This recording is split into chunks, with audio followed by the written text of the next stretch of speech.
We're following breaking news on Capitol Hill. Moments ago, House Republicans electing Congresswoman Elise Stefanik to replace Congresswoman Liz Cheney. National correspondent Logan Raddick live on Capitol Hill with the very latest. Logan.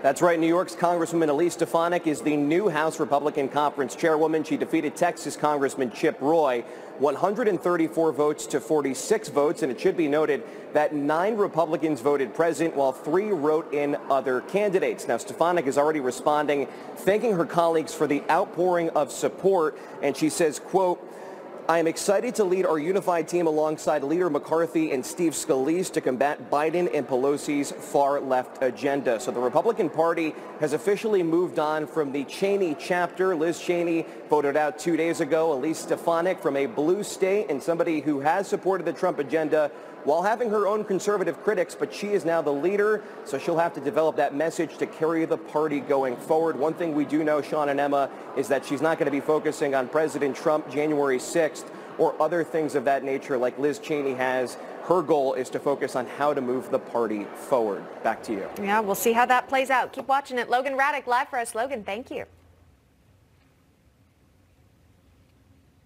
It's vaxxed or masked.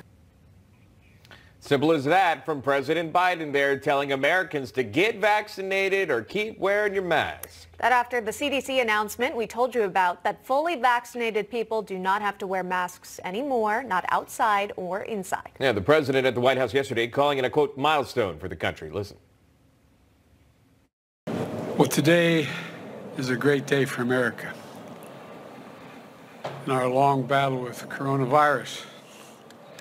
Just a few hours ago, the Center for Disease Control and Prevention and the CDC announced that they are no longer recommending that fully vaccinated people need wear masks.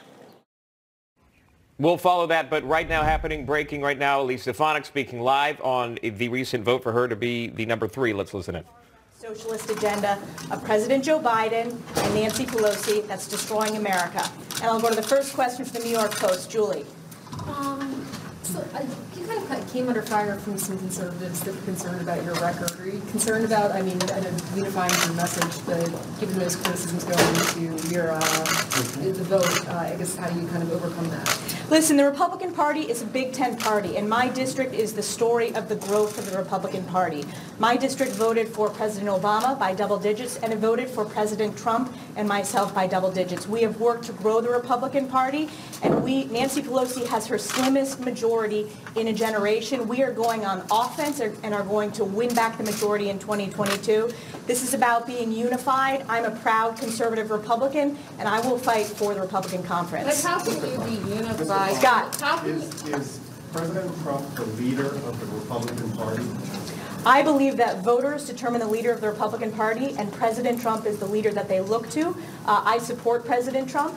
Voters support President Trump. He is an important voice in our Republican Party, and we look forward to working with him. But how can you be unified so long as you have some members who support the former president and some who don't?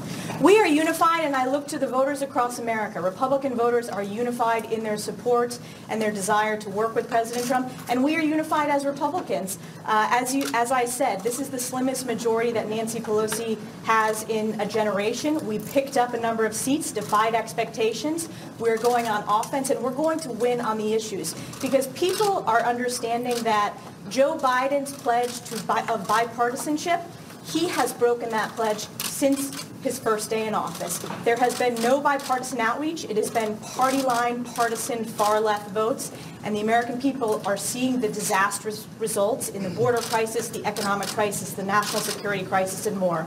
The American people are hurting, and Republicans are going to fight for them.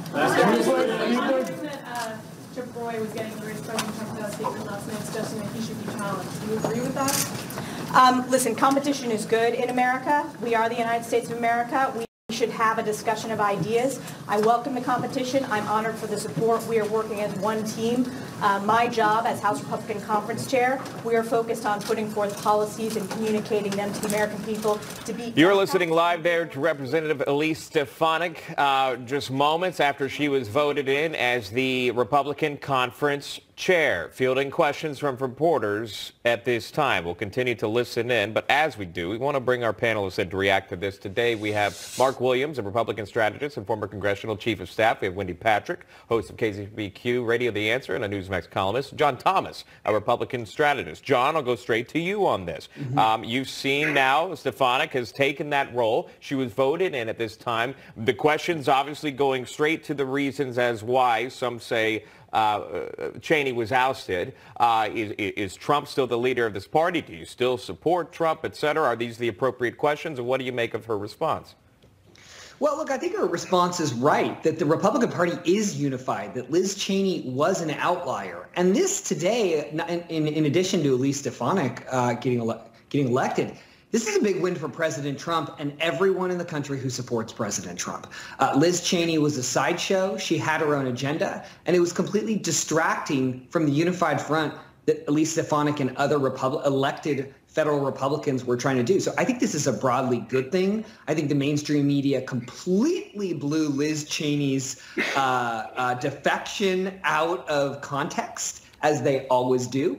And the Republicans will mount, as Representative Stefanik said, to beat the Democrats in 2022 and take back the majority. That was, of course, the goal that she had in mind, to take the House in 2022. But, you know, Wendy, it does make you wonder if she's the right person for the job. Do you think that this new position is a step in the direction for the Republican Party that would attract the most voters? Well, and it definitely will attract more voters than the distraction. My colleague John calls it a sideshow, the distraction that was Liz Cheney. Now, whether or not that was fair, whether it was accurately portrayed by the media, we could probably devote an entire segment to that. However, in terms of the replacement and who should do it, I think what they were looking at is just a way to move forward as a unified front. That's what the Republican Party needed. And they weren't doing that. We were spending so much time talking about who does and doesn't really follow the former president, is he the face of the party? We may answer those questions a little differently as Republicans, but that doesn't mean we can't move forward on everything that unites us, instead of really focusing on this that divided us. And I think that makes this a move in the right direction for sure. Mark Williams, that number 3 spot is supposed to be the voice of the Republican Party. Obviously a shift in tone, if you will, in the previous and now Stefanik. Your thoughts on this recent speech here by Stefanik? Well, no, I think the press conference is emblematic of why Liz Cheney we had to move on from her, right? Because of the constant questions about Republicans supporting President Trump. So I'm hopeful that the mainstream media will move on from the constant questioning. I doubt that they really will. But Congresswoman Stefanik has been a star on the rise in the House. Look, I spent 15 years on the House side.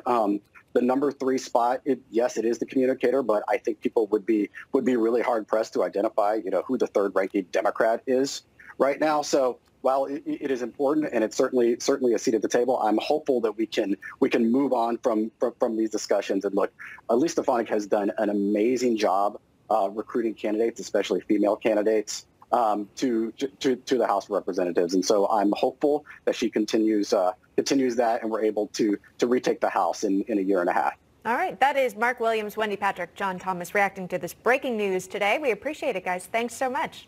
Thanks. All right, coming up, inflation on a tear, prices from groceries to gas rising fast, and Americans not going back to work, according to a recent job report. Up next, we look at some states and what they're doing to get their economies back on track after this.